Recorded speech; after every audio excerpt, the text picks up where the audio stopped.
ਹੱਕ ਹੱਕ ਹੱਕ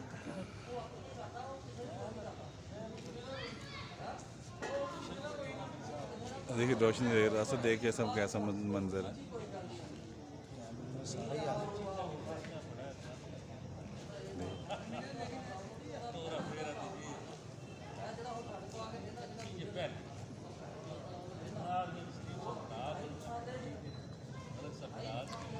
ਇਹਦੇ ਮਗਰ ਲਾਇਆ ਕਸੀਦਾ ਫੇਰ ਲਾਇਆ ਬੰਦਾ ਕੋਲ चलनी चाहिए ਇੱਥੇ ਉਹ ਹੁਣ ਇਹ चलाने चाहिए हम तो 9 बज गए ਅਨਾਰ ਉੱਥੇ ਬਹੁਤ ਨਾਲ ਲੈ ਕੇ ਨਾ ਗਏ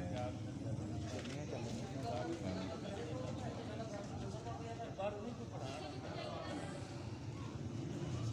बस रोटी रोटी नहीं नहीं